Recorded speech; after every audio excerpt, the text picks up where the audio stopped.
A blast. Shattered glass. 2:47 a.m. A photo lights up, then goes dark, the number erasing itself 3 minutes later. A hand sets the phone down on stone. Not a sound, the way a man lets go of something when his whole body is screaming to kill. On the avenue, they left him in the car. 29 years old.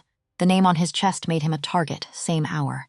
30 blocks away, a hand touches the girl's shoulder. there? She spins around. Reflex, not decision. What do you Fabric want? tears, scar over scar. She drops to her knees, Please, whispering to an don't empty leave me room. here alone. Don't use the rope. I'll be good. One man just lost his blood. One woman was just sold. Rain falls. 2 debts that have never seen each other's face, one of them is about to knock. The photo arrived at 2:47 in the morning. No message. No explanation. Just a JPEG file sent from a number that stopped existing 3 minutes after it was sent. Caden Morrow recognized that trick immediately, because he'd used it himself. Enough times. In enough dark rooms to know exactly what it meant when someone needed to disappear before the conversation started. He looked at the screen, then he set the phone down on the marble table with the kind of precision that had nothing to do with calm. No force, no sound, just the soft click of glass against stone. The way you set something down when every muscle in your body is doing something else entirely. The office on the 28th floor of the Morrow Capitol building was completely silent. Rain hit the glass like something with a grudge. Below, Manhattan kept moving, kept breathing, kept being completely unaware, the way it always was when blood was being spilled in its darker corners. Ronan Fitch stood on the other side of the table. 12 years. That's how long Ronan had been standing on the other side of tables in rooms like this. He knew how to read the space between what Caden said and what Caden meant. He knew which silences were processing and which ones were dangerous. This one was dangerous, Finn, Ronan said. One word. Enough. Caden didn't answer right away. He stood up, walked to the window, looked down at the wet city with the eyes of someone counting, not money, not days. The price someone was going to have to pay. FDR Drive, he said finally. They left him in the car. Ronan closed his eyes for exactly 1 second, then he opened them. I need a name. So do I. Finn Morrow was 29 years old. He laughed too loud. He took things personally when Caden told him not to. He walked into rooms like they were already his, and shook hands with the grip of someone who'd been told his whole life that confidence was the same thing as strength. He was wrong about that. But he was 29. At 29, you still believe your family name is armor. Caden had been trying to tell him differently for years. Finn, don't make it personal. Finn, walk away when they pay. Finn, you're not the one who needs to prove anything here. But Finn Morrow didn't listen. Because Finn Morrow was 29 years old and believed in the name on his chest like it was a shield instead of a target. Harlan Voss taught him the difference. They found the name inside 48 hours, not easy hours, 48 hours of short phone calls. Meetings in parking structures below street level. Money moved to accounts that would vanish from the banking system before sunrise. Caden didn't sleep, didn't eat. Sat at the center of the network the way a spider sits, still, receiving, relaying. His voice so flat on every call that Ronan stopped taking notes and started watching his boss's hands instead. Still hands. That was the problem. When Caden broke things, you could work with that. Broken things meant he was processing. Still hands at the center of a crisis meant he'd already finished processing. Meant he'd taken everything happening in his chest and moved it somewhere colder. An emotionless Caden Morrow was the most dangerous version of that man. Ronan had seen it twice in 12 years. This was the 3rd time, Harlan Voss. When the name reached Caden, he read it 3 times. Not because he didn't recognize it, because he recognized it too well. Harlan Voss, 58 years old, Voss Capital Management. The Midtown building with his name on the bronze door. 8 appearances on the cover of Forbes. The man who donated $3 million to a children's hospital construction fund in Brooklyn the previous year. Also the man who, 18 months ago, had come to Morrow's organization with a loan request that no legitimate bank would touch. Because the FBI was building a securities fraud case thick enough to bury anyone stupid enough to leave a paper trail. Caden had lent him the money. That was normal. Finn went to collect. That was normal. But Harlan Voss, instead of paying, decided he was too important to disappear quietly, and that the young man who came to collect was important enough to use as a message. He didn't know the young man was Caden Morrow's brother. That didn't help him. But it changed everything. The cigar lounge was on the 46th floor of a building on the Upper West Side, the kind of place that only existed for men with enough money and enough secrets to make each other's silence worthwhile. No reservations, no public listing. You either knew where the elevator stopped or you didn't. Caden arrived alone. No Ronan, no guards. Just him in a charcoal vest without a tie, dark brown eyes colder than anything in the heated room. Harlan Voss was already seated when Caden walked in. Black leather chair, glass of cognac, face flushed in the way of men who'd been drinking fine things for so long they stopped tasting them. 3 other men sat nearby, not friends. Just men who happened to be present when someone more dangerous entered the room. When Caden walked in, the room changed, nobody said anything. But 2 of the 3 men stood up and left without being asked. The third looked at Harlan. Harlan nodded once, and then there were 2. Caden sat down without being invited, didn't pull out the chair, didn't adjust his posture, didn't do anything to signal preparation or courtesy.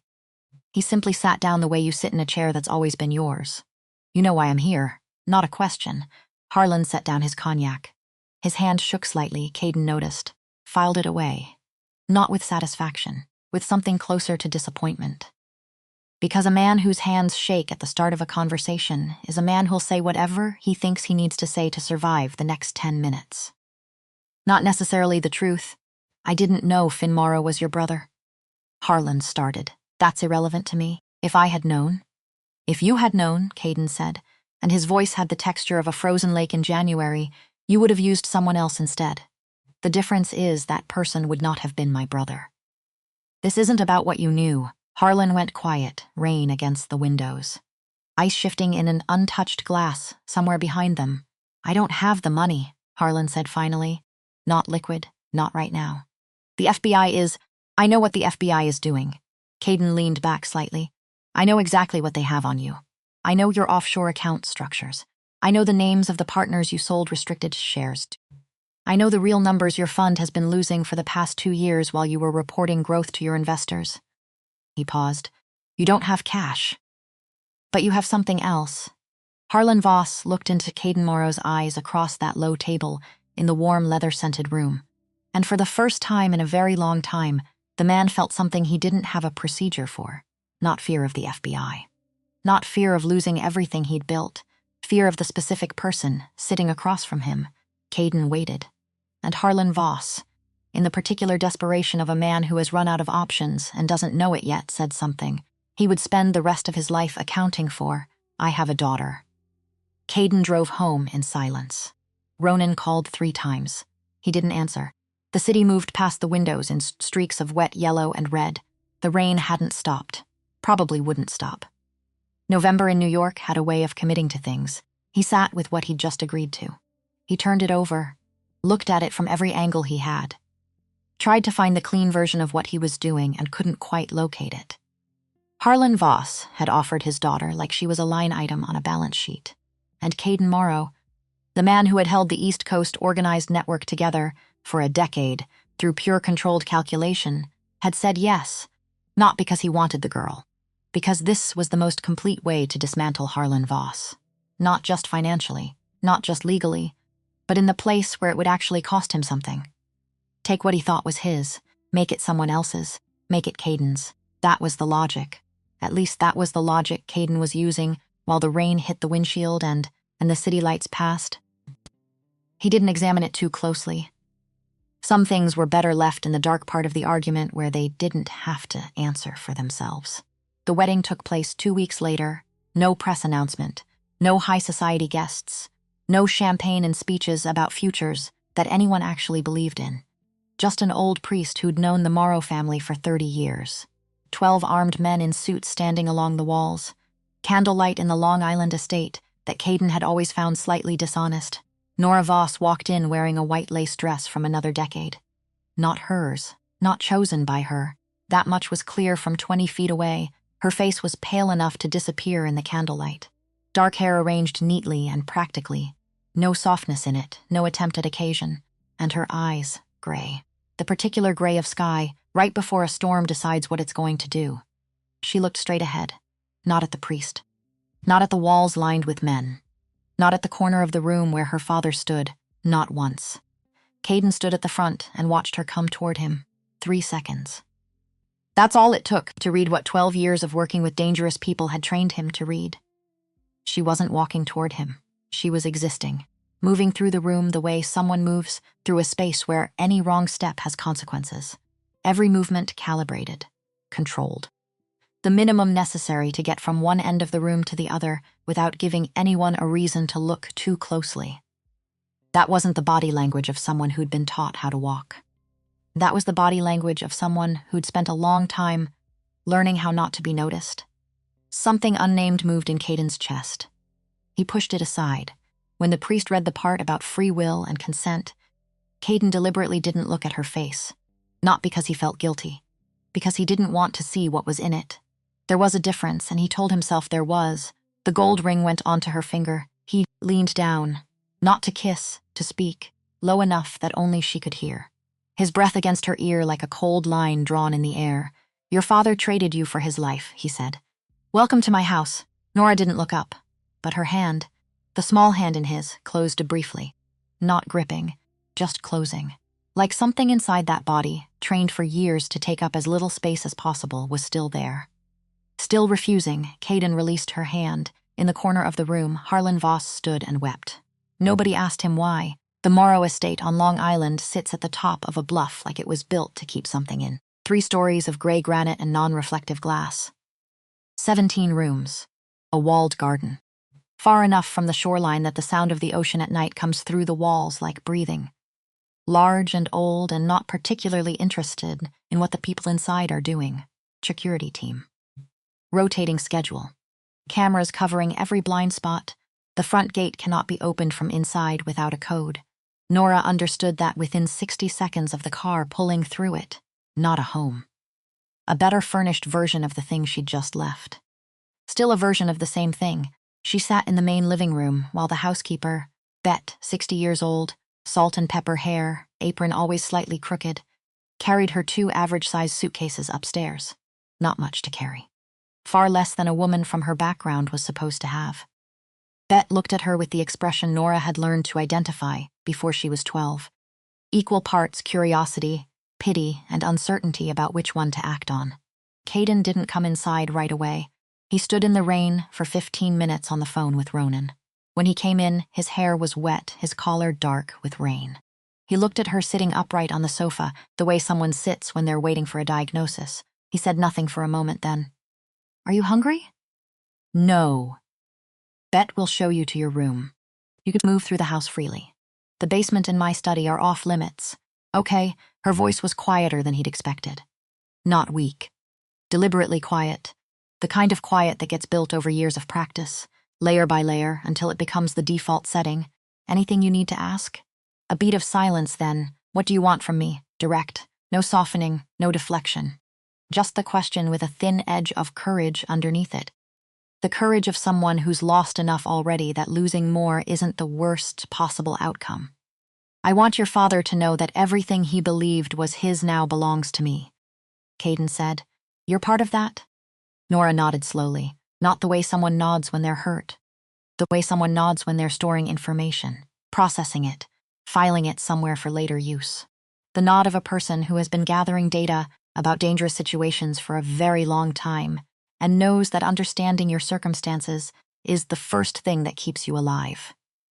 That drew more of his attention than he wanted it to. He turned away before he'd been looking long enough to notice. The wedding night didn't unfold the way wedding nights are supposed to. Caden drank whiskey in his study until 11. Signed off on things Ronan would handle. Read reports he didn't actually absorb. Filled the space in his head with work the way he'd been doing since his father died.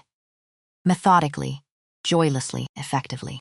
Around midnight, he went upstairs. The master bedroom was large in the way of rooms designed to impress rather than comfort. Dark hardwood.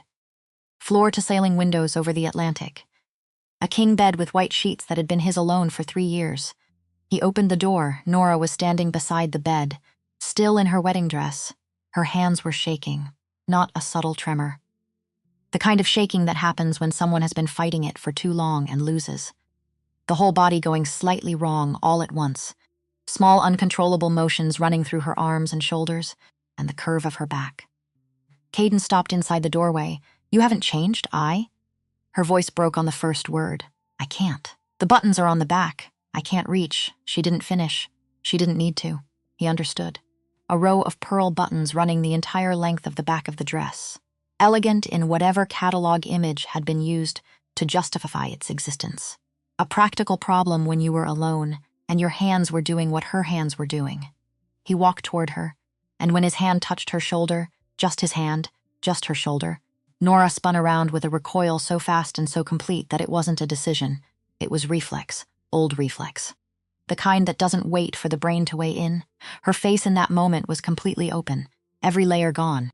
What he saw was so direct and so undefended that he almost looked away. Fear.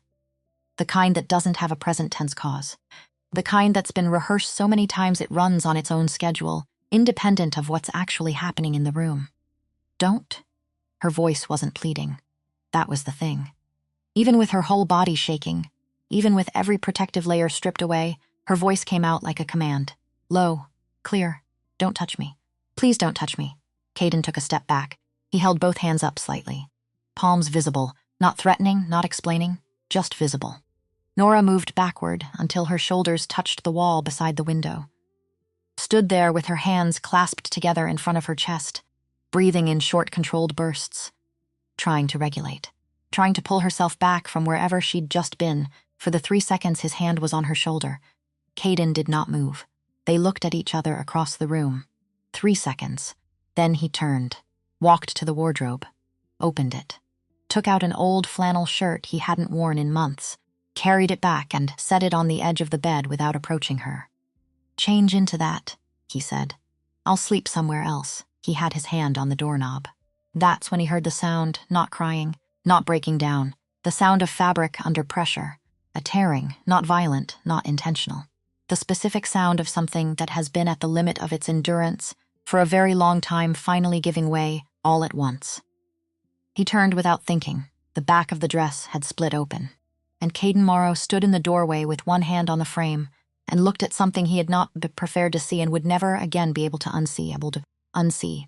Her back was a record, not a figure of speech, not an impression, a record. Raised lines across the shoulder blades, not surgical, not accidental. Straight and deliberate, the kind left by something applied with intention. Circular marks along the lower ribs, small, deep, the diameter of a cigarette pressed flat and held. A faded discoloration across the lower back, greenish-yellow, old enough to be healing but not yet healed. A straight scar, 7 or 8 centimeters, just above the left hip. That last one had a specific shape. Caden knew what made that shape. He'd been in enough rooms over enough years to know. Nora felt his eyes.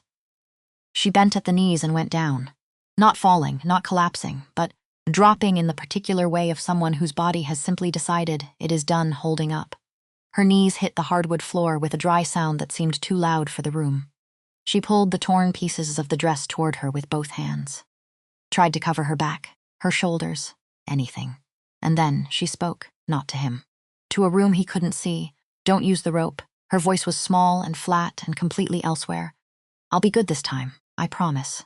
I'll stop. Caden didn't realize he'd said anything until he heard his own voice. Nora, low. Something underneath it that had no clean name. She didn't move. He stood there, 10 seconds. He counted them. He needed 10 seconds to do what he needed to do inside his chest without it showing on his face. To take the thing that was happening and hold it still long enough to make a decision about what to do next. Then he moved, slowly, not toward her face, around behind her. He crouched down and placed his vest, the heavy charcoal one he'd worn since morning, across her shoulders, fabric settling over her without his hands making contact with her skin. He sat down on the floor beside her, not standing over, not kneeling in front, just sitting, on the cold hardwood floor, like he had nowhere else to be at this particular moment in time. His hands rested in his lap. He didn't move them. Who did this to you? Strange question to ask. He already knew the answer. There was only one person who could have done this with no consequence and no record that anyone believed. But he asked it the way you ask something you need to hear, said out loud, in order for it to become real enough to act on. Nora didn't answer immediately. She sat on the floor with her knees drawn up, Caden's vest across her back, and looked at the space between them. Weighing something. calculating whether the truth had any use left in it after all this time. Then she said 2 words. My father, some things break you in the place you didn't know could break. Not the heart. Caden wasn't sure he still had that particular organ in its conventional form. Something harder. The internal filing system he'd spent 20 years building. The one that sorted everything in the world into things that could be managed and things that could be set aside. Harlan Voss had stood in the corner of the room at the wedding and wept for his daughter, and throughout those 2 weeks, through the transaction, through the arrangements, through the wedding and the car ride and the first hour in this house, not once had Caden asked himself what it was actually like to be her. Part of that was intentional, because knowing would change the math. And now he knew. Sleep in the bed, he said. His voice came out different, not cold, not commanding, just human. The way voices sound when they stop performing something. I won't be in this room, he stood, moved to the door. Stopped, Nora. He hadn't used her name before tonight. Not in 2 weeks. She'd been the girl, or Voss's daughter, or nothing at all. Just a variable in a calculation he'd told himself he'd already finished running. No one in this house will touch you. He didn't wait for her to answer. The door closed. He sat in the downstairs study until 3 in the morning. No whiskey this time. No work. Just sitting in the chair with the lamp off and the rain against the window and the ocean somewhere below the bluff making its usual indifferent noise. The phone rang. Ronan. He looked at the screen, let it ring once more, then answered.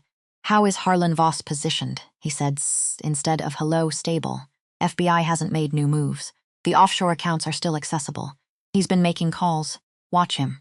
Don't move yet, silence. Then, Caden, are you all right? I need everything on Nora Voss, he said. School records, medical records, every hospital visit, every time she left the apartment, everyone she had contact with, everything that exists. Ronan was quiet for a moment. All right, he said. No further questions.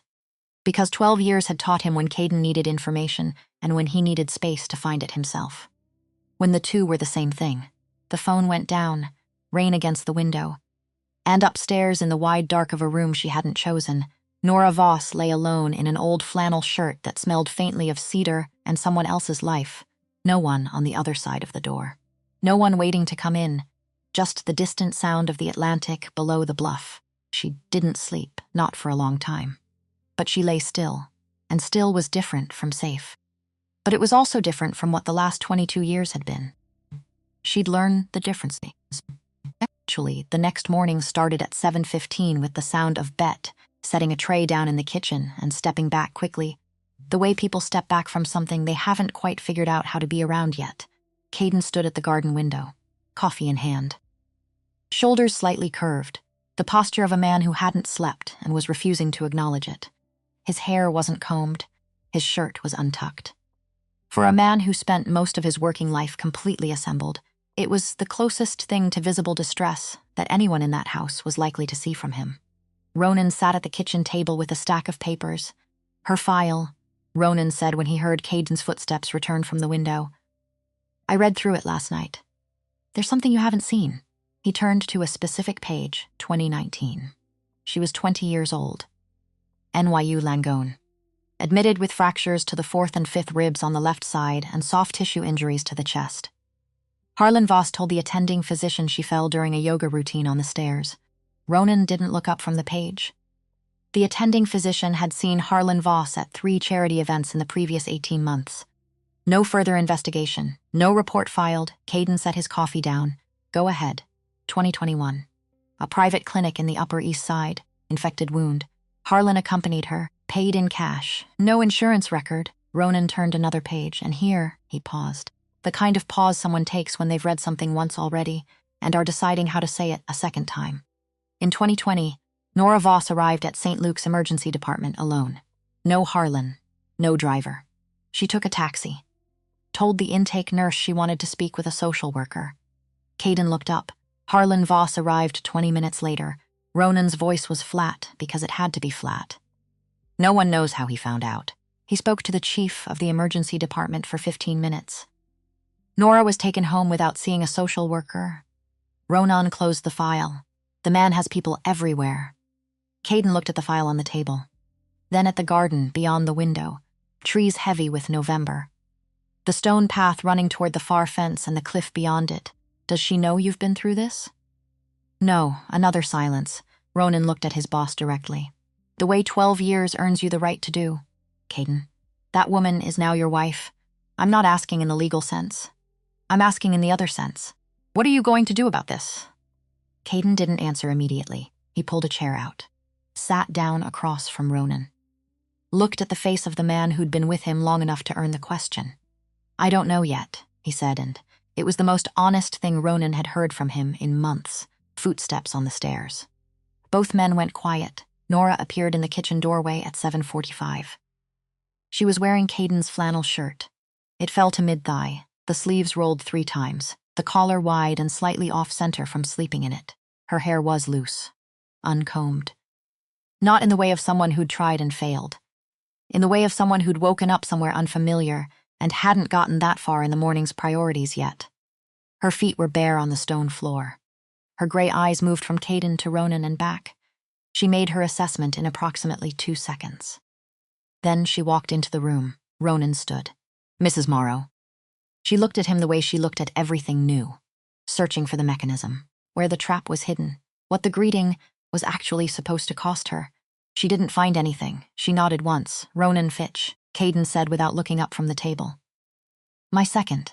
He knows the situation. How much of it? She asked. Enough. She went to the coffee machine, found it without asking directions, figured out the settings without trial and error, poured a cup the way someone navigates an unfamiliar kitchen when they've spent a lot of their life doing exactly that. Not helpless, just practical. Ronan looked at Caden. Caden didn't look back. Nora leaned against the counter with her coffee, far enough to keep space between herself and the 2 men at the table, close enough to hear everything being said. Can I go outside? She asked. Define outside. The garden. Caden looked at Ronan. Ronan gave a small shrug. Yes, Caden said. Someone goes with you. Is that necessary? Not defiant. Genuinely asking. Assessing what the actual requirement was and whether any part of it was negotiable. Yes, she looked at her coffee cup. Okay. And that was the entire first conversation of the morning. No warmth, no hostility. 2 people learning how to share the same air without stepping on each other. Like learning a new language that neither of them had been taught and neither had asked to need.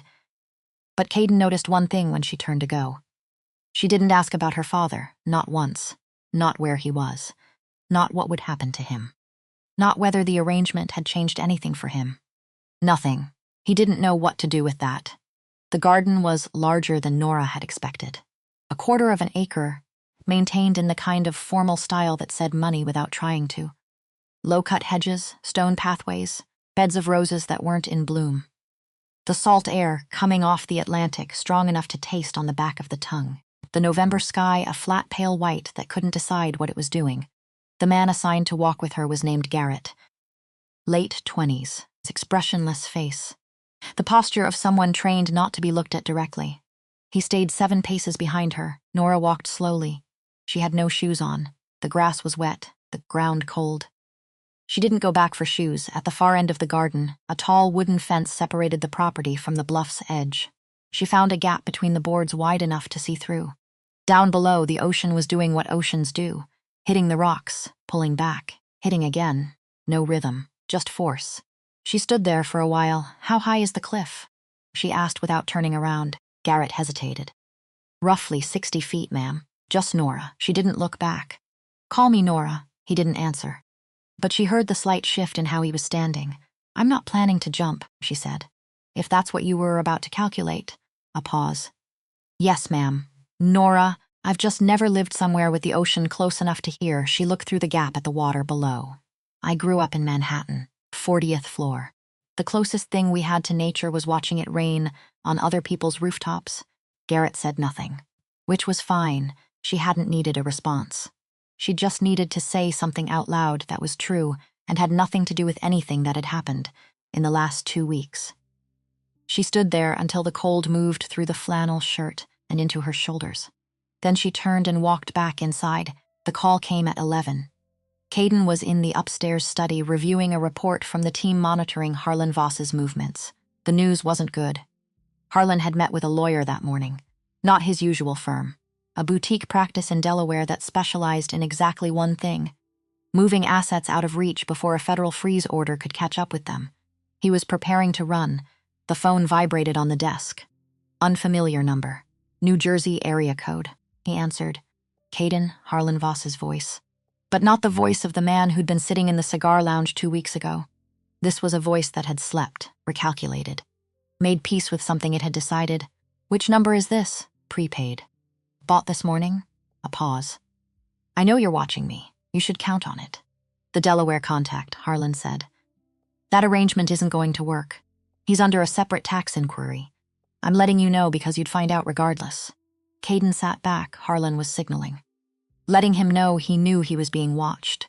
That was either completely naive or deliberate. A way of saying, I have nothing to hide without having to say it and actually be believed. What do you want, Harlan?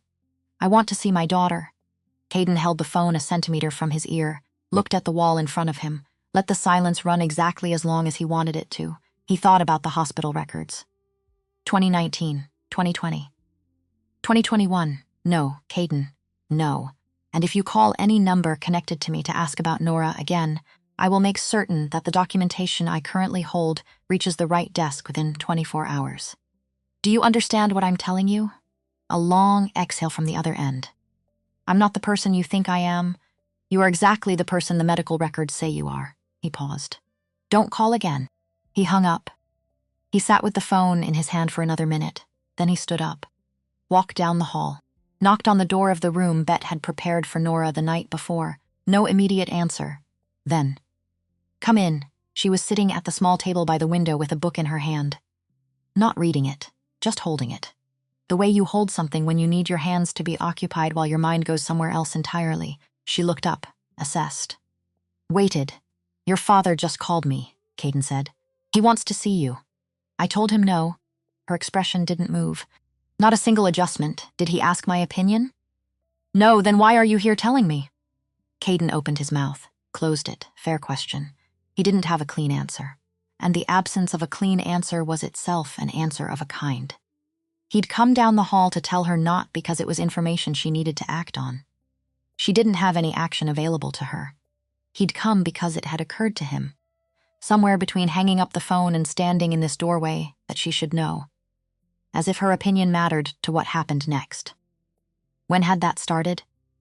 I thought you should know, he said finally. Nora looked at him for another moment. Then she turned back to the window. Thank you, she said. Not warm, not cold. Just true. Caden left, pulled the door closed behind him, stood in the hallway with his back against the wall for a moment, listening to the ocean below the bluff. He'd just gone into her room to inform her. Not to control. Not to give an order. To inform her. The way you inform someone whose opinion you've started to factor into your decisions without noticing you started doing it. He didn't examine that too closely. Some things were better left in the dark part of the argument, where they didn't have to answer for themselves. Their first dinner was a quiet disaster of a different kind. Bet cooked pasta. Simple. The kind of food that doesn't require commentary or performance. They sat at opposite ends of a table that could seat 12. The distance between them could have been another room entirely. Nora ate in small, precise bites, setting her fork down between each one. Her back was straight in the uncomfortable way of someone who'd learned to make themselves small in shared spaces. Not good posture, the other kind. Caden ate faster. Looked at his plate most of the time. 15 minutes of silence. What were you studying? He asked. She looked up. The question had clearly not been expected. Art, she said after a pause. Sculpture, specifically. I didn't finish. Why not? She looked at him the way she'd looked at the kitchen this morning, searching for the mechanism. Whether this was conversation or something else entirely, my father wanted me to stay home after my second year. Caden kept eating. Didn't ask a follow-up. Then, what are you studying? She asked. Her voice was careful. Like she wasn't sure whether she was allowed to. I didn't go. She looked at him. You don't seem like someone who never went to university. Caden looked up. Something moved briefly across his face. My father believed the school of life taught more than a classroom. He was right about some things and wrong about others. She looked at him steadily. Was he right about that one? I'm still deciding. A shorter silence this time. I want to return your shirt, she said, changing direction without transition. Keep it. I don't have many clothes here, but I have. Keep it, he said again. She looked down at her plate. You don't have to do that. I know. And those two words ended the conversation in a way that neither of them entirely understood. Later that night, Caden sat alone in the downstairs study until well past midnight. The Voss financial records spread across the desk. Numbers that told a story anyone with patience could read. Harlan was moving. Slowly, carefully, like someone who believed he was invisible because he'd never been caught before. His phone lit up. Ronan, he answered. Harlan Voss made contact with a charter flight broker in Teterboro, Ronan said. Account in a company name we haven't seen before. Possible departure window within the next 72 hours. When did this start?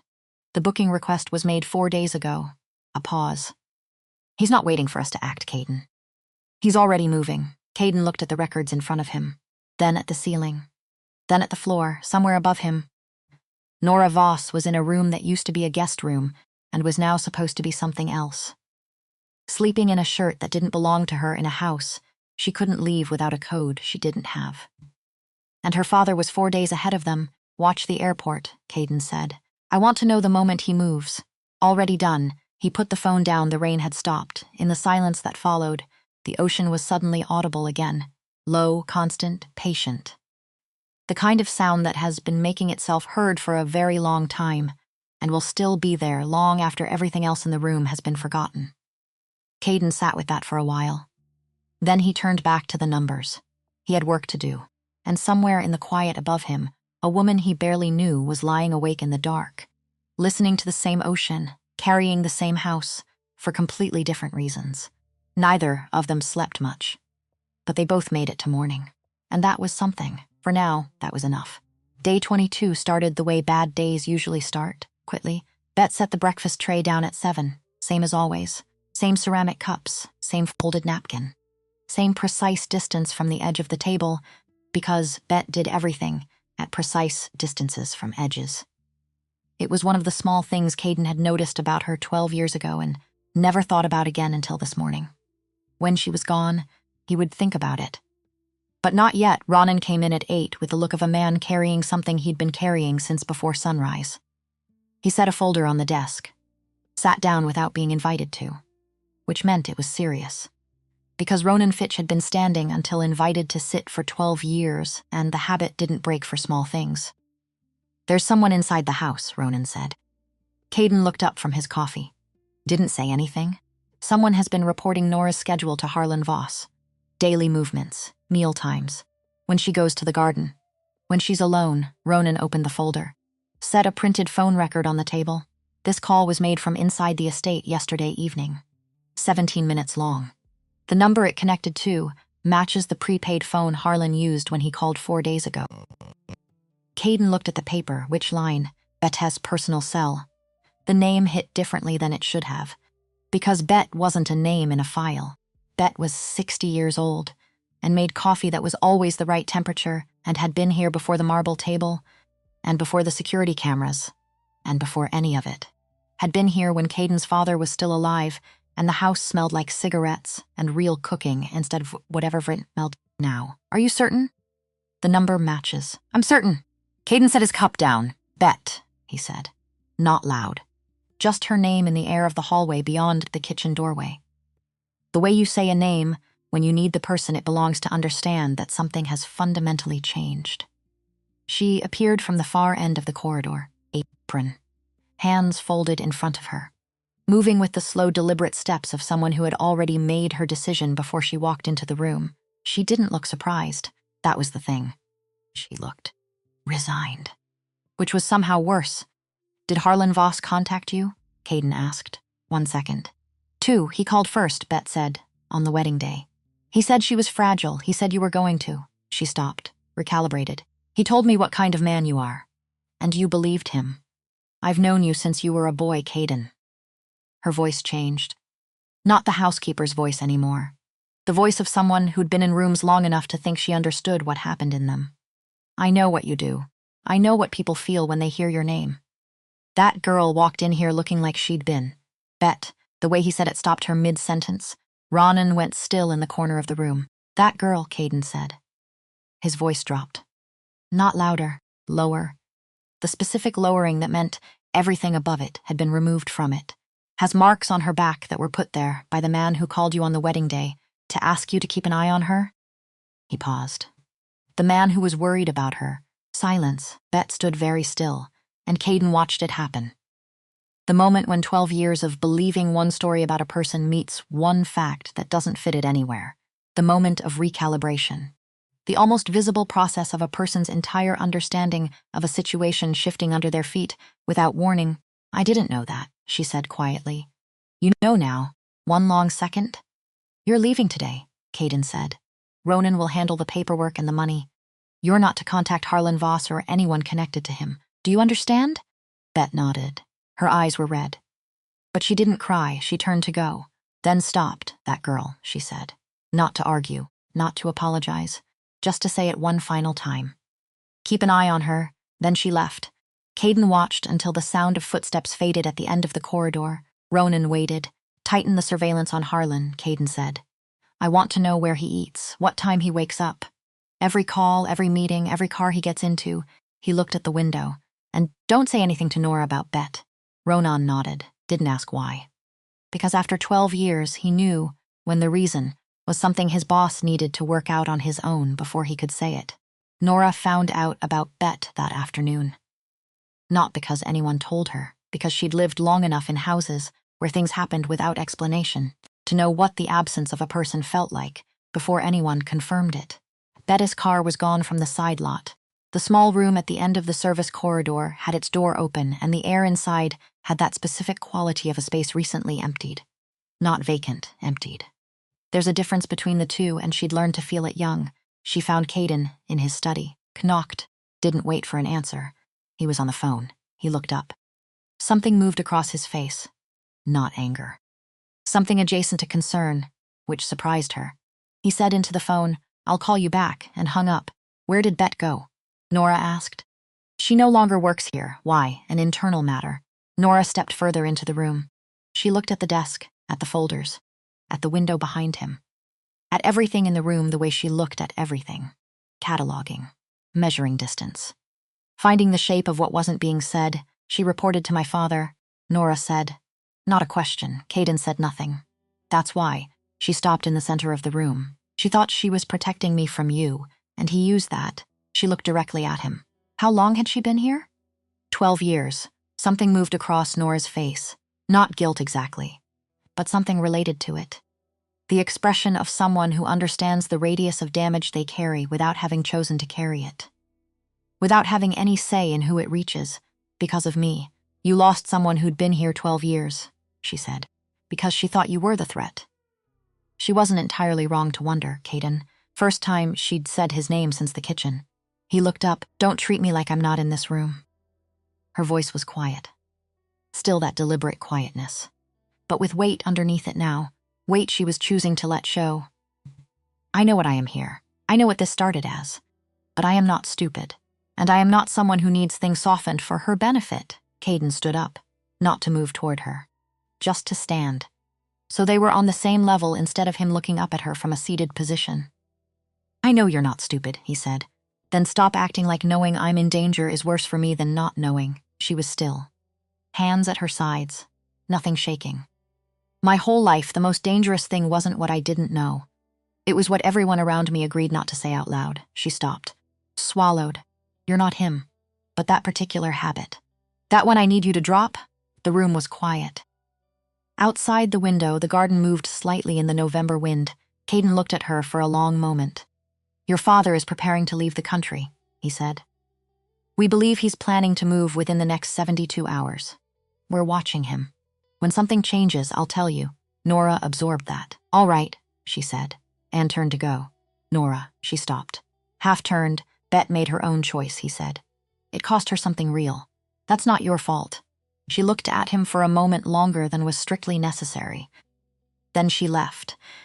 And Caden stood in the middle of his study and thought about the fact that she had just walked into his room, called him by his name, and told him to be honest with her. Like it was a reasonable thing to expect from him. Like she was someone whose expectations were worth meeting. He sat back down, picked up the phone, called Ronan. Day 24. 10 o'clock at night, Ronan's voice on the line had the particular quality it got when the news had already happened and couldn't be changed by any amount of careful handling. He's moving. Harlan checked out of the hotel at 10. We lost the car at the Lincoln Tunnel. Caden was already standing, Walsh, traveling with him. And there's a hard drive, Caden. Our contact at the hotel got a look at what Walsh was carrying out. It's not business files. Ronan paused. It's 10 years of Morrow organization records. Real names, real accounts, transaction chains. Enough to build a federal indictment against at least 20 people inside our operation. The temperature in the room seemed to drop. Teterboro? We're checking. Also Westchester. But Caden, another pause. The kind that meant there was something Ronan didn't want to be the one to say. He's not just running. If that drive reaches the right hands, everyone connected to us is looking at a federal case. People with families, how long until he can be on a plane? If he's heading to Teterboro now, 2 hours. Maybe less. Caden looked at his watch. 22:15, I'm going. He was already moving toward the door when he stopped himself. Went to Nora's door. Knocked once. Come in. She was at the desk by the window. Sketchbook open. Pencil in her hand. She'd been drawing something. He could see the shapes but not what they were forming. She closed the book without making a production of it, looked at him. Ride his face in 2 seconds. It's happening, she said. Your father's running. Tonight, I have to go, she nodded. Stood up. Is there anything I can do? He looked at her, standing straight, hands still, eyes on him with that same quality she'd had in the study, not asking to be protected, asking what the situation actually required. Stay in the house, he said, not because I'm ordering you to, because tonight the perimeter being clean matters and I need to know where you are. Okay, simple. No performance. Compliance that came from understanding the logic rather than following an instruction. He was at the door when she spoke again. Caden, he turned. Be careful, said evenly. Practically, like she was reminding him to take a coat. He left without answering, because he didn't have the right words, and he'd learned a long time ago that silence was better than words that weren't accurate. The rain came back at midnight. Real rain. Atlantic November rain with weight to it. The kind that comes sideways off the water and finds the gap between your collar and your neck, regardless of what you're wearing or how fast you're moving. Teterboro Airport in northern New Jersey sat under low clouds, the runway lights making halos in the wet air. Caden arrived in 17 minutes. 2 SUVs behind him. The Gulfstream was already there, still on the ground, still fueling. Departure logged at 1:15 in the morning. Harlan Voss was visible beside the plane in a dark overcoat, briefcase clutched in both hands. Declan Walsh 3 steps away, metal-framed glasses, the posture of a man who worked in offices his whole life and didn't apologize for it. Harlan saw the Morrow convoy headlights coming through the gate. Get on the plane, he said to Walsh. His voice had the pitch of someone who'd prepared for this and was discovering that preparation and actual readiness were not the same thing at all. Walsh didn't move immediately. He looked at the approaching cars, looked at Harlan. Made the calculation that a man of his particular intelligence makes when the variables change faster than the plan. Now, Declan, sharper, get on the plane now. Walsh walked toward the stairs. Caden was out of the car before it stopped completely. Harlan turned to face him on the wet tarmac, rain plastering his hair flat. Briefcase still in both hands like it was the only thing keeping him upright. His face had the look of a man who'd been rehearsing this conversation and was now discovering the version in his head had been written by someone with no sense of how the other person would actually show up.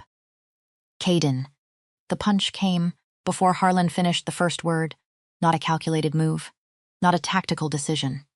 The punch of a man who had been holding something at arm's length for 24 days and simply decided to stop holding it. Caden's fist connected with Harlan's jaw, the full weight of his shoulder and everything behind it, and Harlan went straight down onto the wet tarmac, like something had been removed from inside him all at once. The briefcase flew. Harlan's chin hit the ground, rain and blood mixing on his face almost immediately. Caden stood over him, breathing harder than usual, fist still clenched at his sides. The drive, he said. Harlan lay on the ground, one hand on his jaw, eyes finding focus slowly. He spat something dark onto the wet runway surface.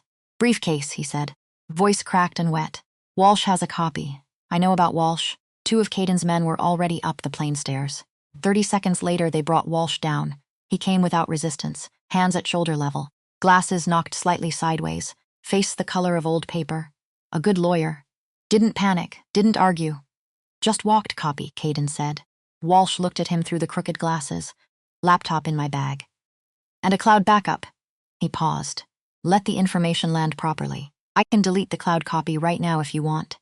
Give me the laptop first and you'll have proof it's gone.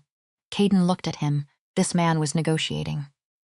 From the bottom of the stairs of a private plane on a rainy runway at 12:30 in the morning, Caden handed the bag to his technical man.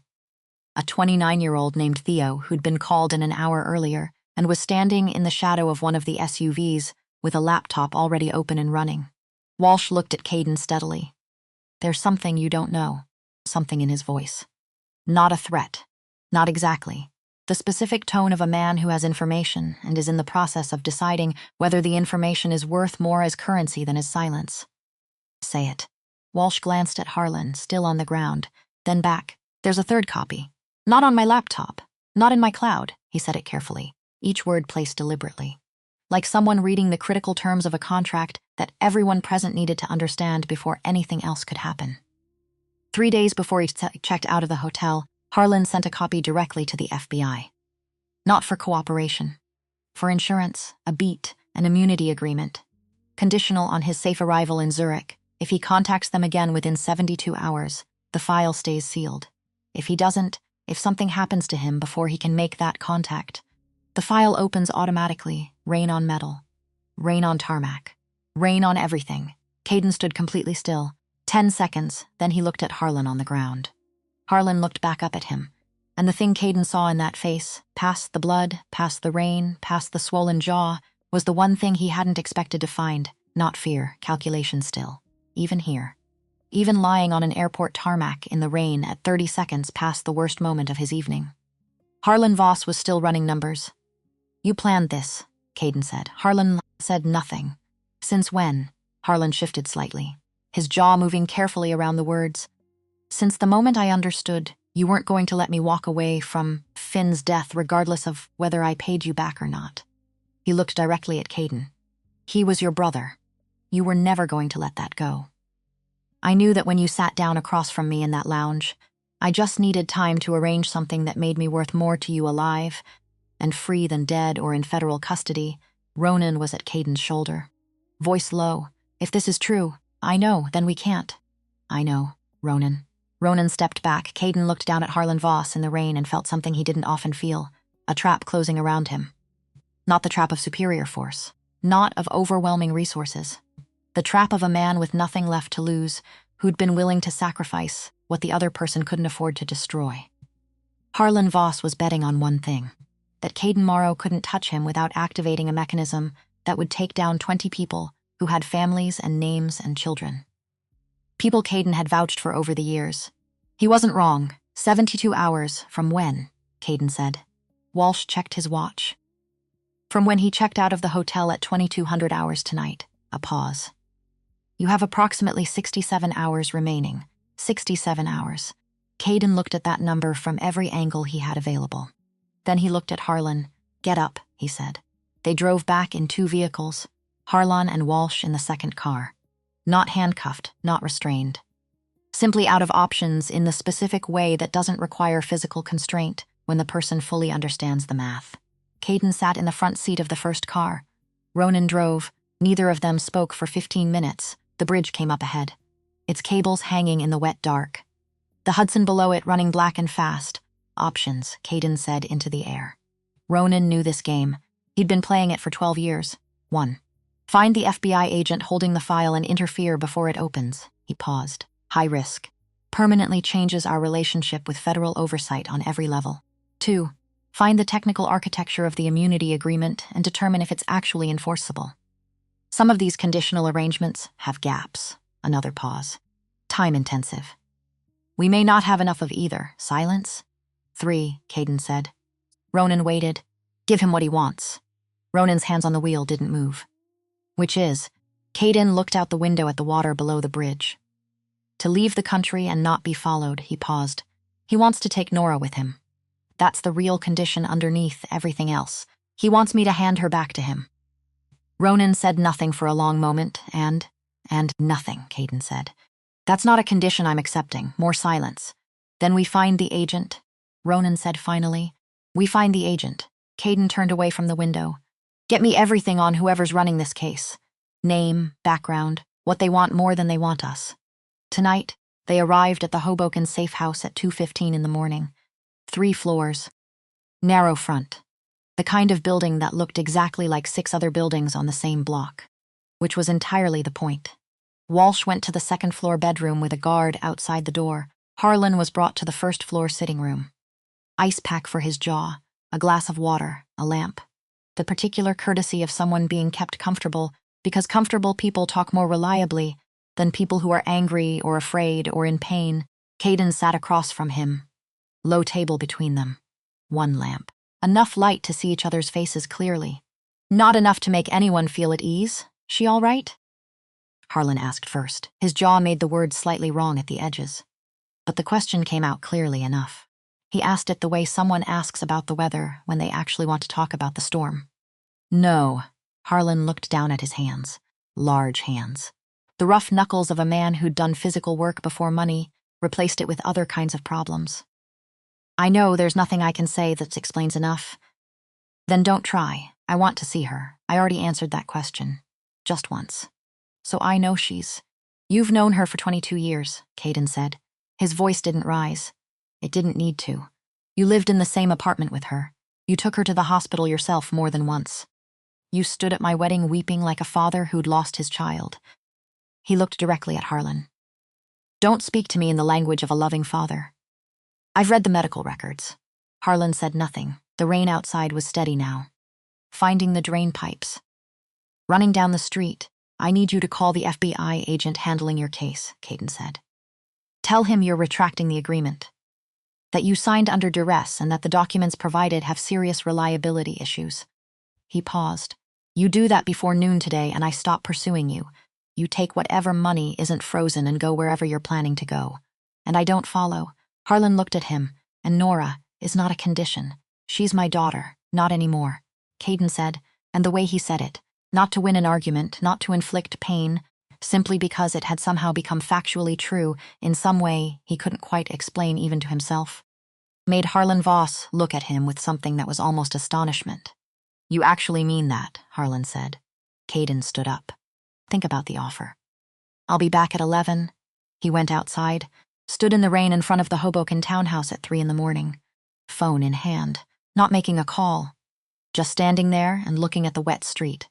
64 hours left on a clock he hadn't set. Ronan came out 3 minutes later. Walsh wants to talk. Caden went back in. Walsh was sitting on the edge of the bed in the second-floor room, still in his wet clothes. Glasses straightened back to their proper position. He'd dried his face with what appeared to be the sleeve of his jacket. He looked like a man who'd had a genuinely bad evening and was choosing to be professional about it anyway. I didn't design this arrangement to harm anyone, Walsh said when Caden walked in. What did you design it for? My client's survival. Walsh looked at him steadily. I've been doing this for 20 years. Harlan Voss came to me 6 months ago with a situation that was going to end one of 2 ways. Prison or something worse than prison.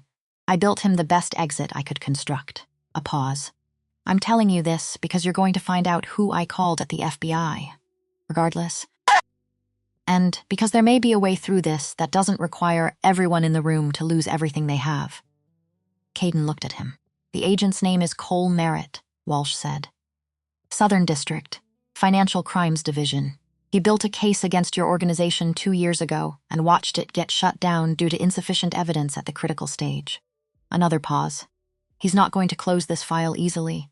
He believes Harlan's information is real because it is real. He's been waiting for something like this to land on his desk. What does Merritt want more than he wants us? Walsh took his glasses off, cleaned them carefully on his jacket, put them back on. He wants the network Harlan was connected to before he ever came tomorrow. 5 foreign investment partners running a securities fraud scheme across 4 separate jurisdictions. The SEC has been chasing it for 3 years without enough for an indictment. He looked at Caden. If someone handed Merritt a case bigger than yours, he'd trade. Not immunity, not protection, just a reordering of priorities. Caden said nothing for a moment. Do you have that information? Walsh looked at him for a long second. Do you? Caden called a criminal attorney named Raymond Pruitt at 4:30 in the morning. Pruitt picked up on the third ring. He was the kind of lawyer who stayed on retainer for situations that never happened and occasionally did. Cole Merritt, Caden said. Southern District. I need to know everything about him. What he wants. What he's willing to trade for. The sound of a keyboard. Merritt's clean financially, Pruitt said. No weaknesses there. But he's got an internal grievance on file from September. A previous investigation, he believes, was shut down due to interference from above his level. He wants to prove something to himself and to the office. More typing. He won't give up the Harlan file easily. He'll assume it's being pulled for the same reason the last one was. What does he need in exchange? Something bigger.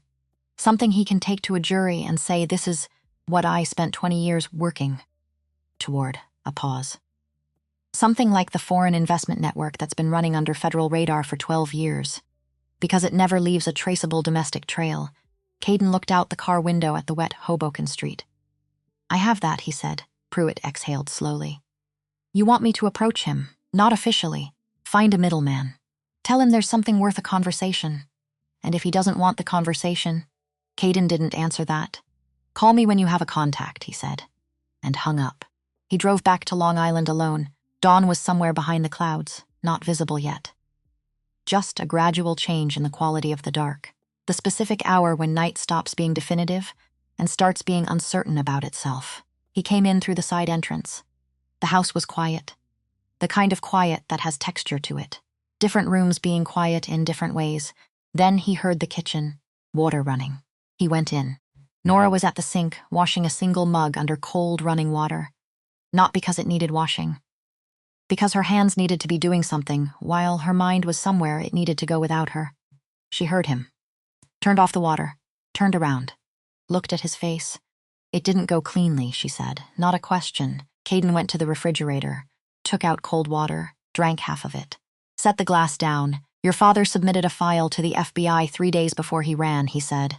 It's an immunity agreement. Conditional on his safe arrival in Zurich. If he doesn't make contact with them within 72 hours of checking out last night. The file opens automatically. Nora stood still. Can you stop it? I don't know yet. She set the mug down on the counter. Her movements precise. Measured. The movements of someone who is keeping themselves regulated through deliberate physical control when the internal version isn't quite enough. What do you need me to do? She said. That question. Agon, not helpless, not performing anything. Just pragmatic.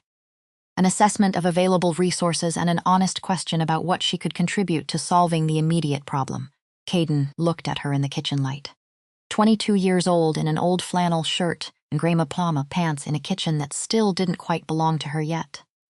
Nothing right now, he said. There's a conversation being arranged with the federal agent involved. If it goes a certain way, we may have room to move.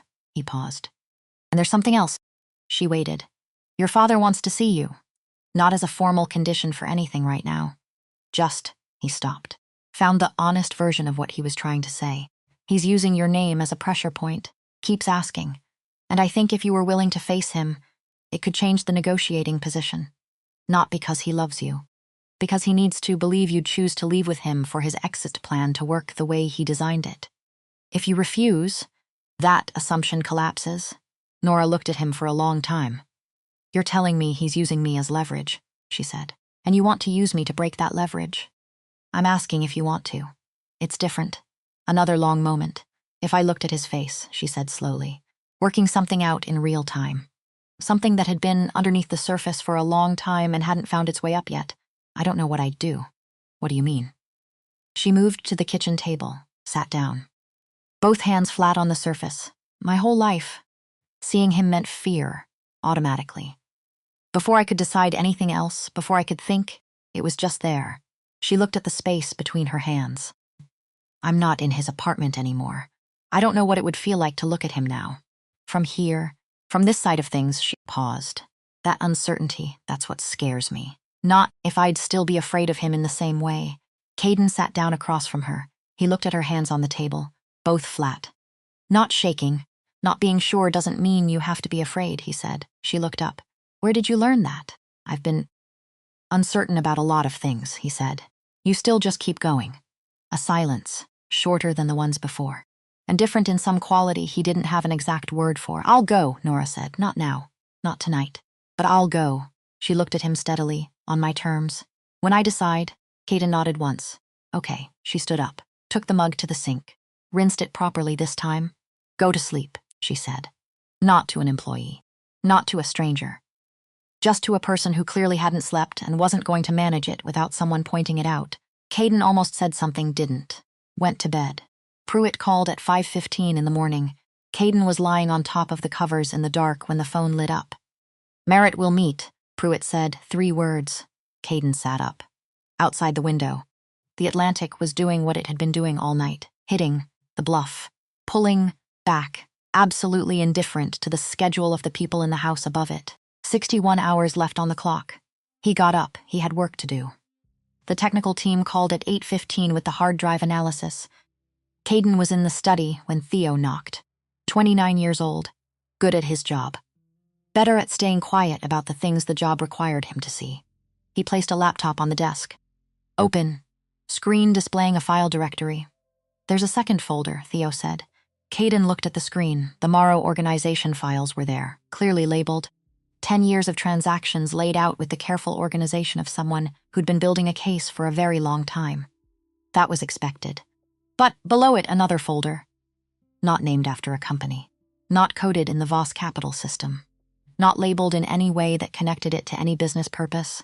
One word, Nora. Caden looked at the folder name for several seconds without speaking. How many files? He said. 107. What's in them? Theo looked at the wall. His professional way of handling something he didn't want to be actively present for while describing it. Photographs from angles she wouldn't have known she was being photographed from. Audio recordings. Conversations she had in what she would have believed were private situations. Medical documentation that was photographed rather than obtained through official channels. He stopped. And some other material I'm not going to describe in detail. Caden placed both hands flat on the desk, pressed them down, looked at them. How long does this go back? The earliest file timestamp is 14 years ago. 14 years.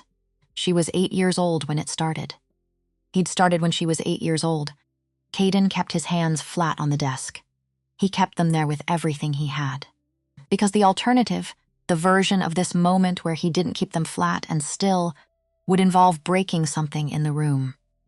And breaking things right now wasn't useful to anyone. Close it, he said. Theo closed the laptop. Nobody opens that folder again, Caden said. Not you, not Ronan, not anyone in this building or connected to this operation. He looked at Theo directly. Do you understand me? Yes, go, Theo left. Caden stood alone in the study, 14 years. 107 files. Not an impulse. Not a paranoid moment. A deliberate, maintained, organized system. Built over 14 years with patience and intent. Designed to ensure that Nora Voss could never leave. Could never speak to anyone. Could never be believed if she tried. He hadn't kept her by force. Not by locking physical doors. By making sure she understood, at whatever level people understand things that are never spoken directly, that the cost of leaving was everything she had. Everything anyone might believe about her. Everything. That was why she didn't leave, not because she couldn't figure out how, because she understood what leaving would cost her. Caden looked at his hands on the desk. Then he stood up straight, walked to the window, looked at the garden, at the fence at the far end, at the thin line of gray ocean visible above the cliff, and felt something settle into place inside him. Not anger. Anger was too hot and too temporary for what this required. Purpose. The cold, permanent, completely unglamorous kind. He picked up the phone, called Ronan, set up the meeting with Merritt tonight, he said. And I have a condition that's non-negotiable. What condition? There's a folder on the hard drive that has nothing to do with us. It's related to Nora. He paused. That folder doesn't become evidence in any case. It doesn't become a public record. It doesn't get mentioned in a filing, a report, or a conversation with anyone outside this room. He stopped. That's the condition. Without it, there's no meeting and there's no information. Ronan was quiet for a moment. I'll tell him. Caden hung up, stood at the window for 1 more minute. Then he went to find Nora. Because he'd decided, somewhere between Theo walking out of the room and the phone call to Ronan, that there were things she needed to know. Not all of it, not yet, but some of it. And that keeping her in the dark about her own life, even the parts of it that were brutal and terrible and hadn't been his fault, was the exact thing she'd told him to stop doing. She was in the garden, standing at the far fence. Looking through the gap at the sea below, Garrett was 7 paces behind her. Caden walked down the stone path. Garrett saw him coming and stepped back without being asked. Nora heard footsteps on the path, turned, looked at his face, and knew. "Tell me," she said.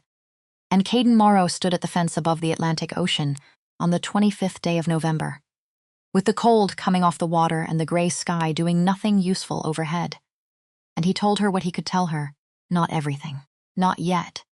But enough to be honest. And for Nora Voss, who had spent 22 years surrounded by people who agreed not to be honest about the things that mattered most, that was not nothing. That was actually quite a lot. The meeting with Cole Merritt happened at 10 o'clock on a Tuesday night in an empty warehouse south of the highway in Bayonne, New Jersey, neutral ground, which meant neither side had a clear advantage, which meant both sides were equally exposed, which was the point of choosing it. Merritt arrived with 2 men who weren't officially there. Caden came with Ronan and Garrett.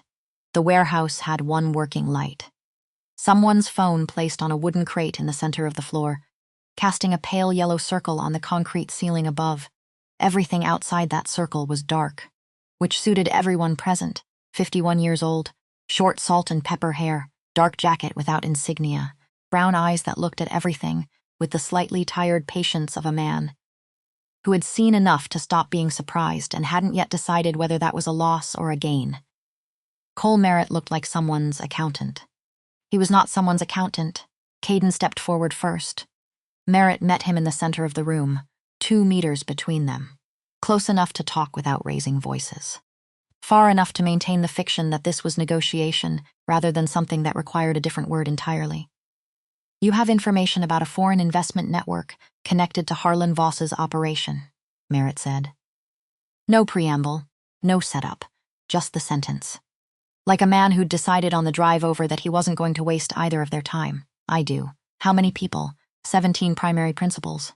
The network extends further, but those are the names that build the case you actually want." Merritt looked at him. "Why didn't this come up when Voss first approached your organization?" "Because Voss presented himself as an independent operator. The connection to the foreign network wasn't visible at the loan stage. It became visible later when I had a reason to look.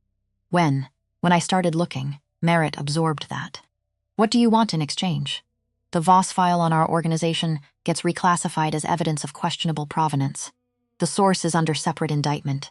Reliability can be legally contested." Caden paused. "Not erased." "Contested, that's not immunity.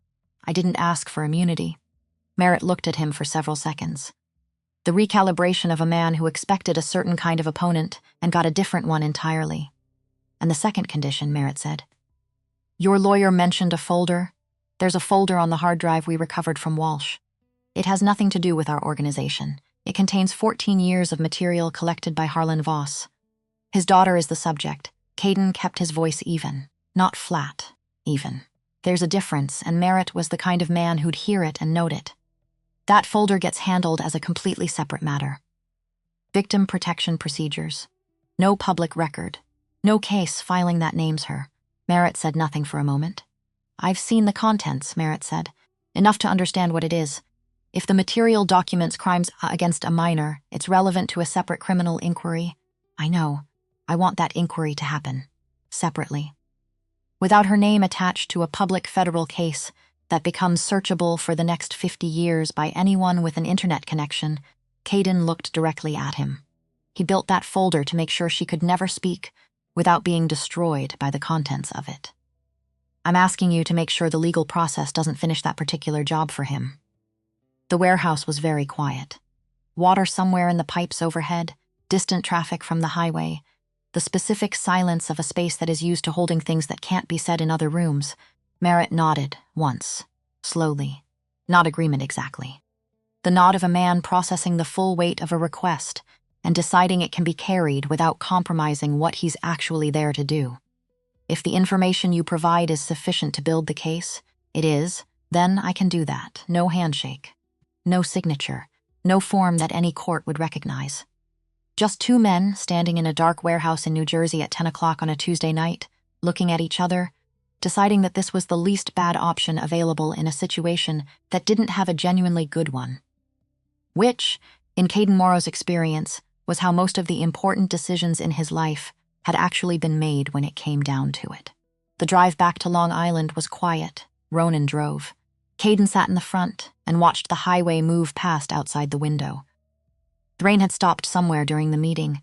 The roads were still wet, but the sky had cleared slightly. A few stars visible over the marshland east of the turnpike. "He'll hold it to it," Ronan said after a while. "I think so. Not because he trusts you. No, because he wants the network more than he wants us. That's a reliable motive." Caden looked out the window. Reliable motives are more trustworthy than good intentions. Ronan drove, the folder. Ronan said carefully, "You're telling her tonight." Not a question. "Yes, another stretch of highway. She's going to want to know why you didn't tell her sooner," Ronan said. "I know. What are you going to say?" Caden thought about that for a moment. The truth. That I wasn't sure how to say it.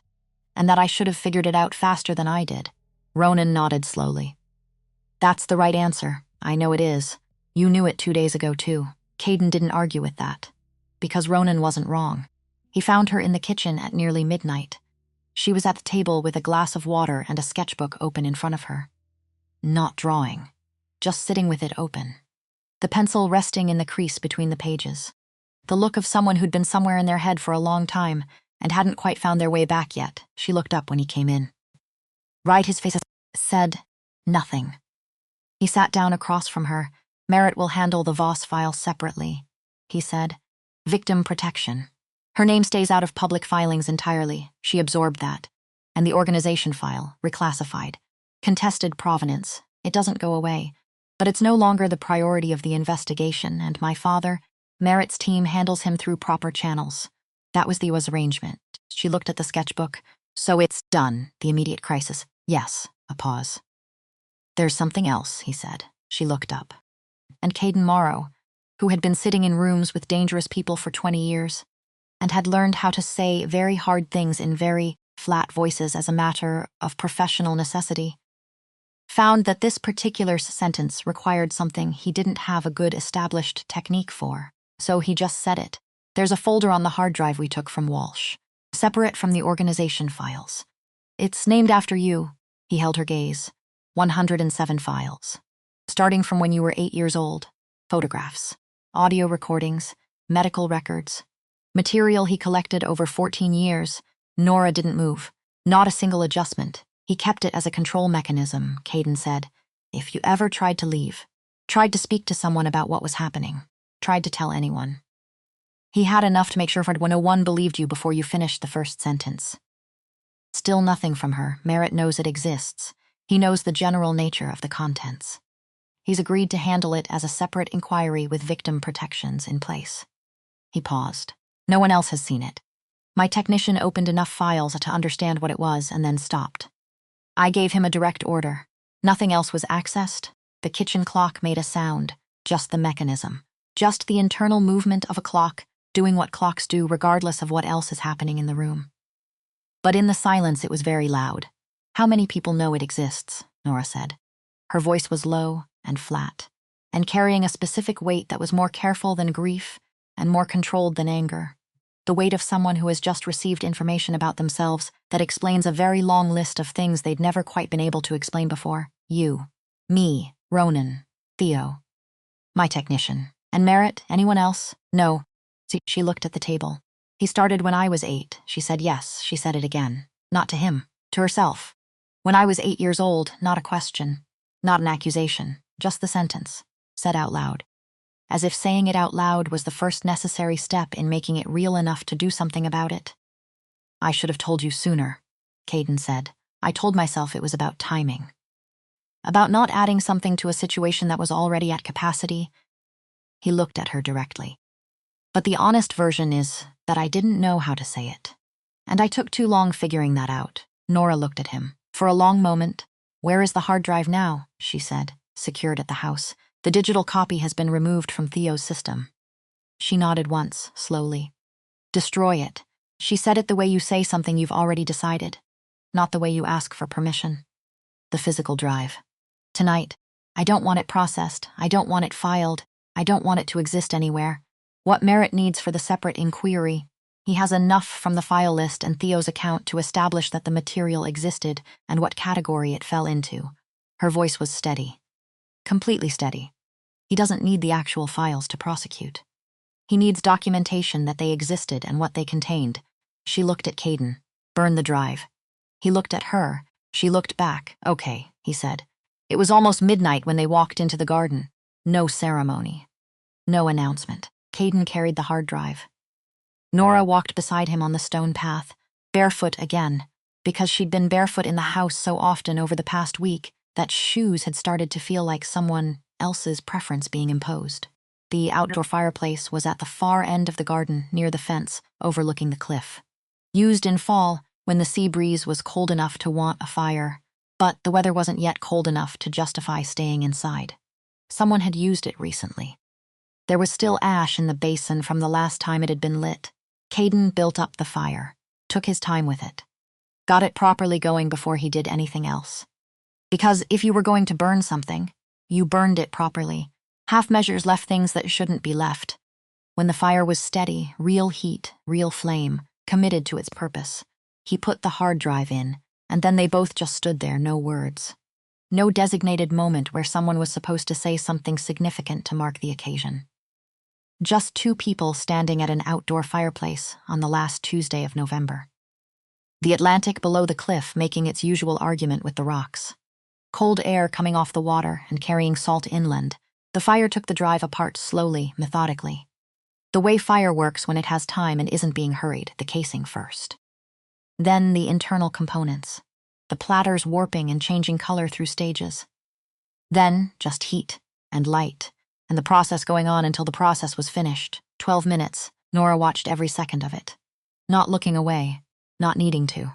With the focused attention of someone who understands that some things require witnessing that.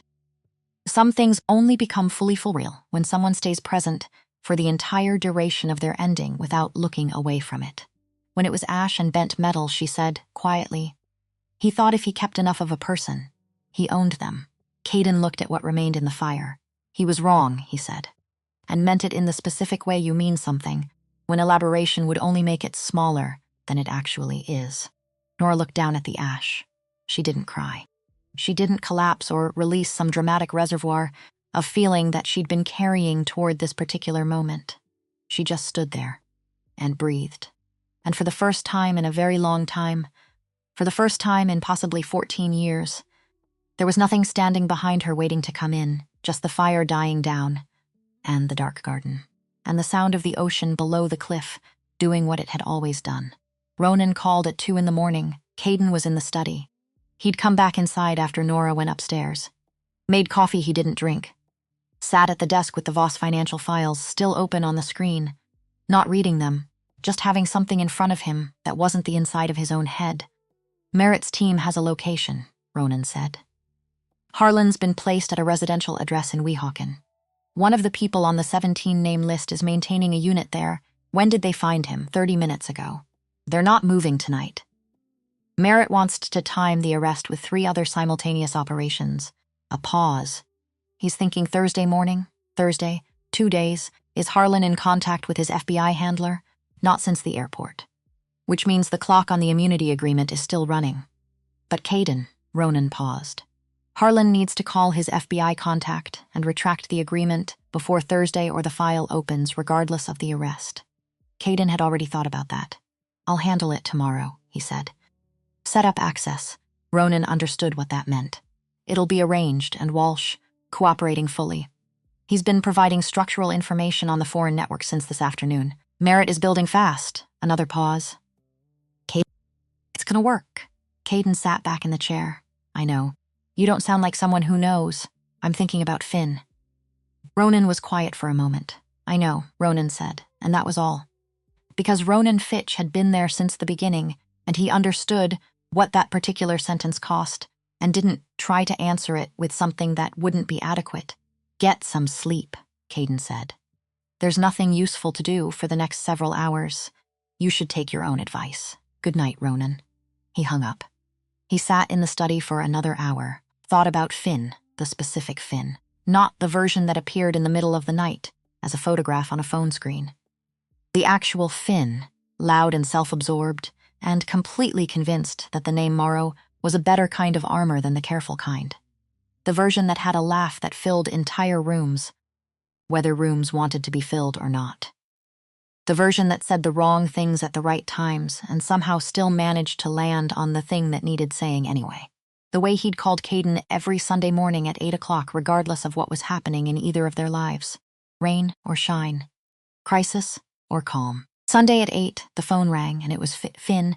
Caden hadn't told anyone about that. Not ever. Not once in all the years since. He sat with it now. Caden had spent 24 dead days treating his brother's death as a debt to be collected. Which it was, but it was also just his brother, who was 29 years old and didn't come home one night. And that was the thing underneath all the other things. The thing you couldn't file, couldn't resolve, couldn't manage with phone calls and leverage, and the right information reaching the right desk at the right time. The thing that just sat there at the bottom of everything else and waited patiently for you to be still long enough to feel it. Caden let himself sit with it for the first time since the photo arrived on his phone at 2:47 in the morning, in a way he recognized immediately and set down on the marble table with frightening precision. He let himself just sit with the actual fact of it. Finn was gone, and Harlan Voss was going to prison. And those two facts would exist simultaneously for the rest of Caden's life, and one of them would never be a trade for the other, and that was just how it was. He turned off the desk lamp, went to bed. The next morning, before anything else happened, Caden arranged for Harlan Voss to make the call. Access was set up at the Hoboken safe house. Harlan sat in the first-floor room with Caden 2 steps away, and Ronan at the door. Harlan looked like a man who'd slept badly and expected to keep sleeping badly for a considerable period ahead. The bruise on his jaw had moved into the greenish stage. His eyes were flat with the specific flatness of someone who has finished calculating and arrived at a number they don't like but can't change. "If I call and retract," Harlan said, looking at the phone on the table between them, "he'll know it's under coercion. He'll investigate. Investigation takes time," Caden said. "I have time." "You don't." Harlan looked at him, then he picked up the phone. The call to Cole Merritt's direct line took 4 minutes.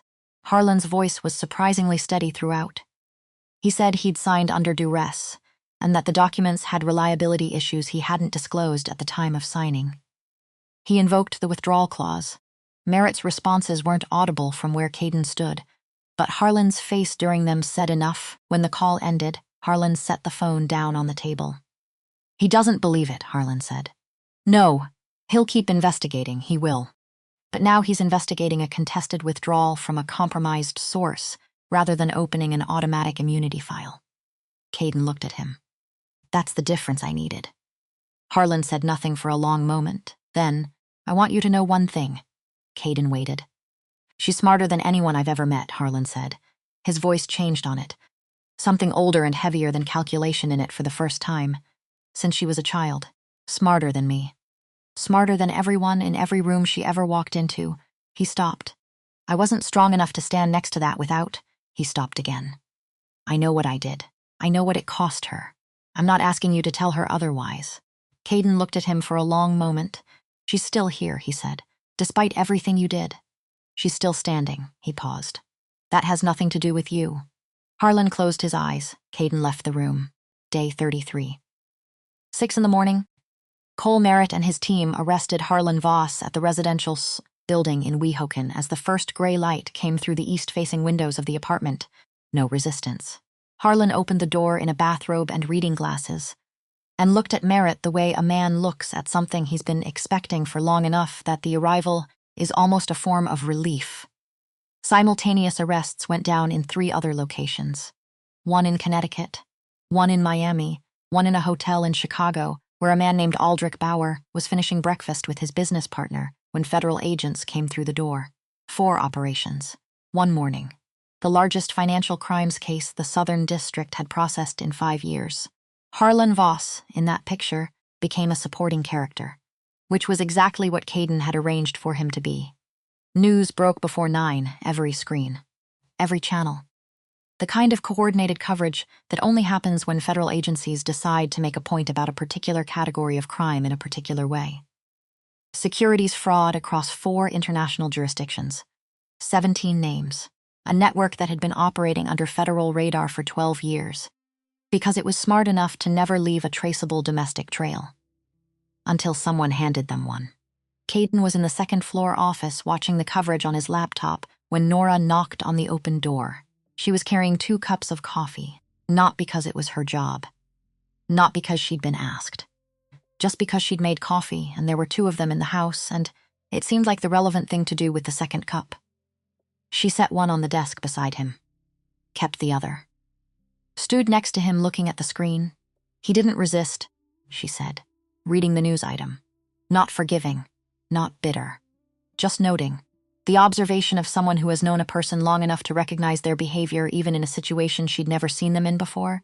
No, that's exactly like him. She said it with the strange flatness of someone who understands a person completely and finds no comfort in that understanding whatsoever. He always knew when the hand was over. Caden looked at her. Are you all right, he said. She thought about it. Actually thought about it. Not the reflexive response. Not the version designed to end the question quickly and move on. I don't know the right word, she said finally. Okay feels too small. Relief doesn't feel quite accurate. She looked at the window. It's more like something closed, not good or bad. Just, she paused. Done. Caden nodded slowly. That's the most accurate thing I've heard all week, he said. Something moved across her face. Not quite a smile. The thing that exists just before a smile when a person's face is warming up to something it doesn't do very often. She pulled the chair from the corner of the room. The small one, the one she'd pulled before when she needed to sit somewhere that wasn't at a disadvantage, and sat down. No explanation, no request, just sat. And they watched the news together in silence until the coverage moved on to something else entirely. 2 weeks after the arrests, Ronan placed a folder on Caden's desk, sat down across from him. Annulment paperwork, Ronan said. Your attorney drafted it. Per your original instructions? He paused. From before Hoboken. Before Bayonne.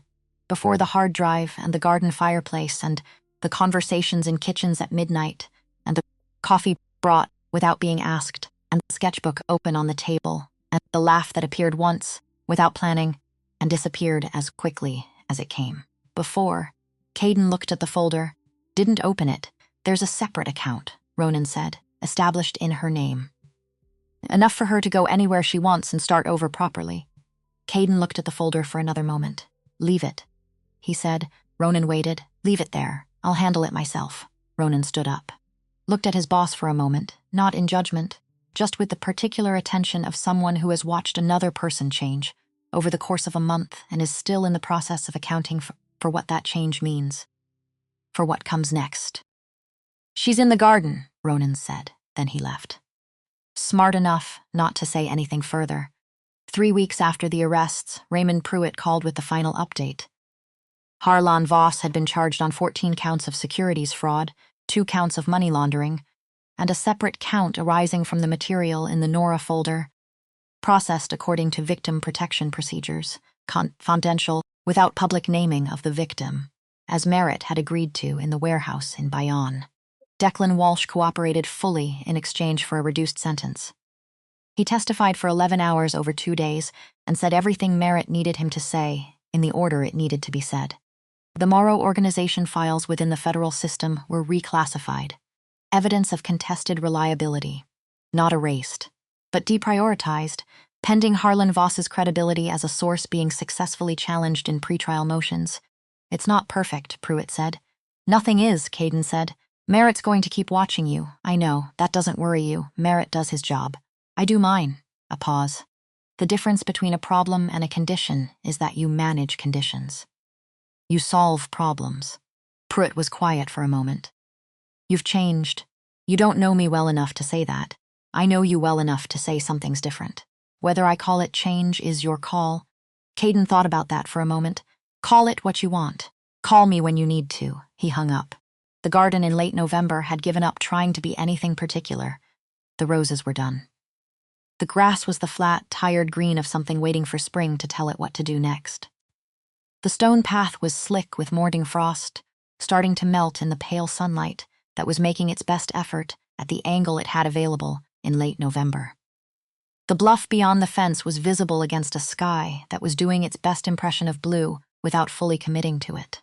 Nora was on the stone bench at the far end of the garden, near the fence, near the gap she'd found on her Saturday day here when she asked Garrett about the height of the cliff and told him plainly that she wasn't planning to jump.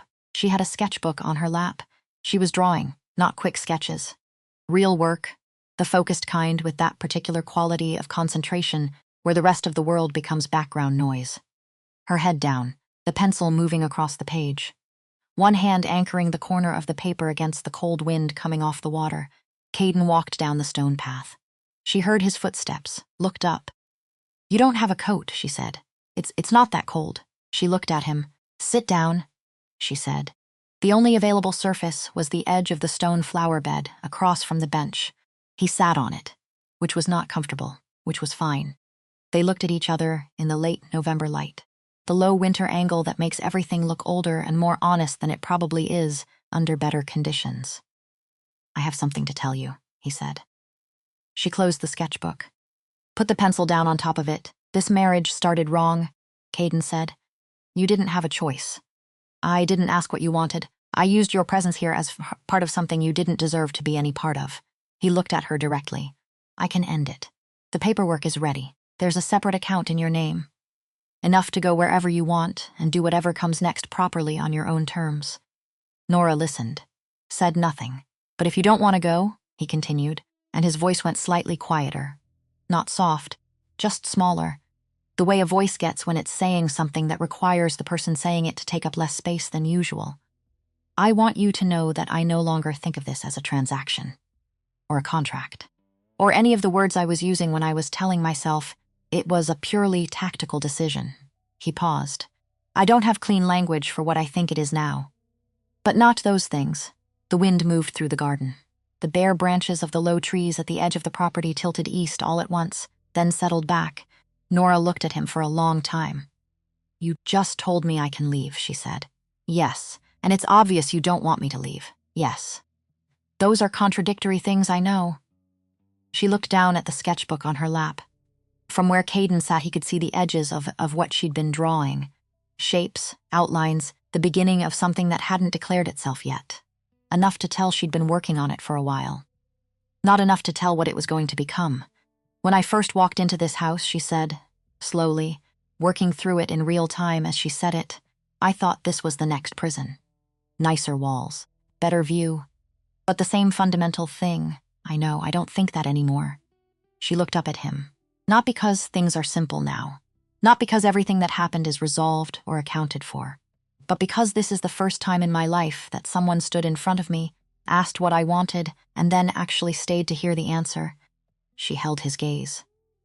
"That's not a small thing. I spent 22 years in rooms where no one did that." Caden looked at her.